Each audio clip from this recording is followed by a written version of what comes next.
दादी पोती का प्यार। कहानी शिखा की है, जिसकी बहुत अच्छी नौकरी थी।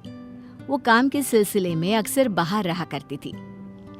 बेटा, आन्या आजकल काफी शरारती हो रही है। उसको तुम समझाओ ना, पढ़ती ही नहीं है। अच्छा रुकिए, मैं अभी आई। आन्या, जो कि शिखा की 7 साल की बेटी है, शिखा उसके कमरे में जाती है और दरवाजा बंद कर लेती है। सास को लगता है कि शायद शिखा आन्या को प्यार से समझाएगी, लेकिन कुछ देर बाद दादी, दादी बचा लो, मुझे मार रही है मम्मी। पीछे से शिखा आती है। पढ़ाई नहीं करोगी तो क्या करोगी? लोगों के घर पर बर्तन धोगी है? शिखा, क्या बकवास कर रही हो? दादी मैं पढ़ लूंगी, बस मम्मी को बोलो मुझे इतना ना मारे। शिखा, मैंने सोचा था तुम माँ हो, बच्चे को प्यार से समझाओगी, लेकिन नहीं, रहने दो तुम। कुछ दिनों के बाद शिखा सास के पास आती है। माँ, मैं सोच रही थी कि कुछ दिनों के लिए मैं आन्या के साथ वक्त बिताऊं। वो क्या है ना, लास्ट टाइम मैंने उसको मारा था, तो तब से वो। सास शिखा की बात पर खुश हो जाती है। हाँ हाँ, और क्या, बेटी है तुम्हारी, तुम नहीं समझोगी तो कौन समझेगा। शिखा आन्या के कमरे में जाती है कि तभी उसका फोन आ जाता है। आन्या, मेरा एक फोन आया है, मैं बाद में बात करती हूँ। आन्या बाहर दादी के पास आ जाती है। बेटा, माँ तुम्हारे साथ कुछ वक्त बिताना चाहती है, तो उसे वक्त देना। हाँ दादी, आप भी चलिए ना, मुझे बहुत डर लगता है। अरे नहीं बेटा, अपनी माँ से कैसे डरना है? जाओ जाओ बेटा। आन्या कमरे में जाती है, जहाँ माँ फोन पर बात करके फोन रख ही रही होती है कि माँ मुझे फोन दो ना, मैं गेम खेलूंगी। नहीं, मुझे पहले तुमसे बात करनी है। माँ, बातें करते करते भी तो गेम खेल सकती हूँ ना। लेकिन जैसे ही वो माँ का फोन लेती है, उसके हाथ से फोन गिरकर टूट जाता है। ये क्या किया बेवकूफ, बेकार लड़की, कुछ नहीं आता तुमको, तुम्हें तो मैं हॉस्टल में ही रख दूंगी। और फिर वो आन्या पर चिल्लाती हुई बाहर आ जाती है। सास देखती है कि जो शिखा आज बेटी से बात करने को कह रही थी, वो उस पर चिल्लाकर कमरे से बाहर आ रही है।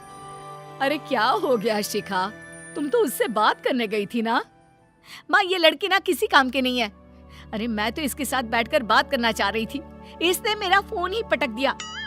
तो शुक्र है कि फोन को कुछ नहीं हुआ, 50,000 का फोन है।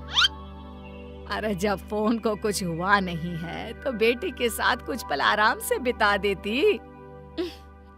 मेरा मूड ऑफ हो गया है, बाद में बात करूंगी, मैं सोने जा रही हूँ।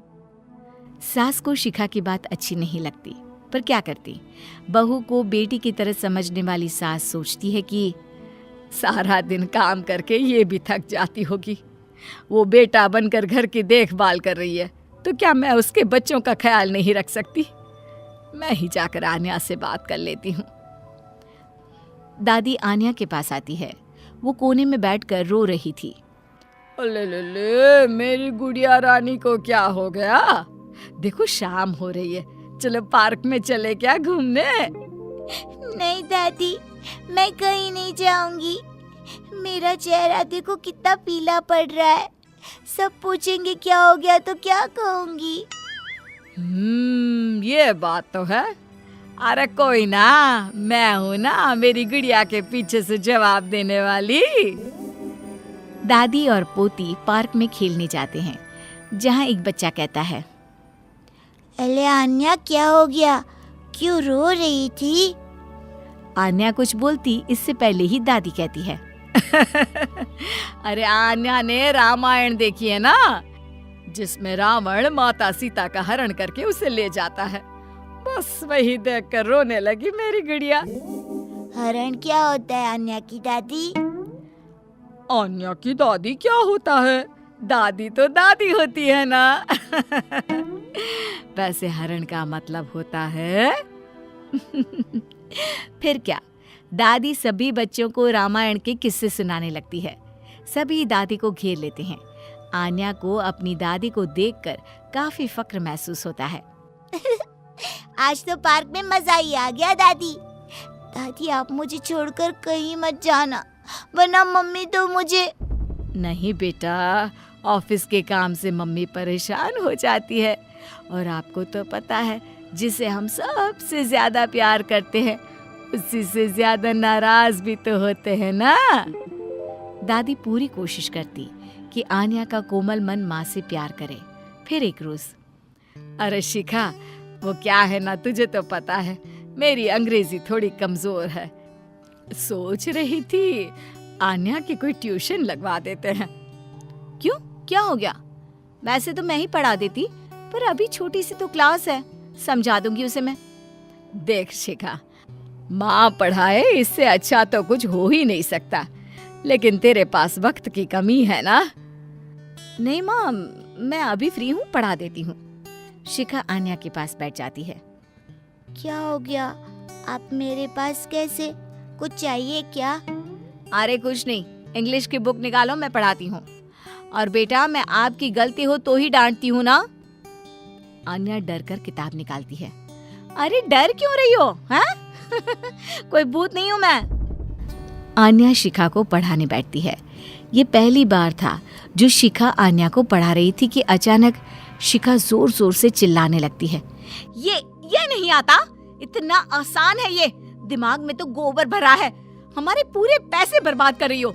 हम लोग कमा रहे हैं कि तुम कुछ बन जाओ, लेकिन नहीं, मजाल है कि पढ़ ले ढंग से। माँ, मुझे ये नहीं आता, तभी तो दादी से कहा था कि किसी को बोलो मुझे पढ़ा दे। अरे वाह जी वाह, तमीज देखो, कितनी जबान चल रही है तेरी। मन तो कर रहा है कि एक थप्पड़ जड़ दूं। आन्या माँ की डांट सुनकर जोर जोर से रोने लगती है।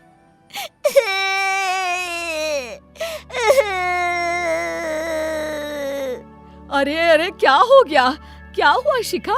तुम क्यों उस मासूम बच्चे पर चिल्लाती रहती हो? अब बस बहुत हो गया तुम्हारा। यही है वो कारण जिस वजह से वो बिगड़ रही है। उसके सामने आप मुझे डांट रही है। अब शिखा सास पर भी चिल्लाने लगती है। तभी शिखा के सामने आन्या हाथ जोड़कर खड़ी हो जाती है। माँ, मुझे माफ कर दो, लेकिन मेरी गलती की सजा दादी को ना दो। उस दिन फोन मेरे हाथ से छूट गया था, गलती से। पहले दिन भी आपने मुझे मारा। आपने तो मुझे कभी पढ़ाया नहीं, आज पहली बार आई तो भी मुझे डांटने लगी। चुप हो जा आन्या, तेरी माँ है वो, कितनी बड़ी है तुझसे। तो क्या हो गया, बड़ी है, लेकिन पता नहीं कि बच्चों और बड़ों के साथ कैसा व्यवहार करना चाहिए। माँ, हम कम पैसों में गुजारा कर सकते हैं, लेकिन आपके बिना नहीं, हमें आप चाहिए माँ। छोटी सी आन्या की बात सुनकर शिखा की आंख में आंसू आ जाते हैं। उसे रियलाइज होता है कि उसने कैसे आन्या को परेशान किया है। मुझे माफ कर दो तुम दोनों। माँ, आपने मुझे हमेशा बेटी समझा, लेकिन मैं अच्छी माँ नहीं बन पाई। अरे नहीं नहीं बेटा, ऐसा नहीं कहते। देखो, ऐसी बात है कि जब जागो तब सवेरा।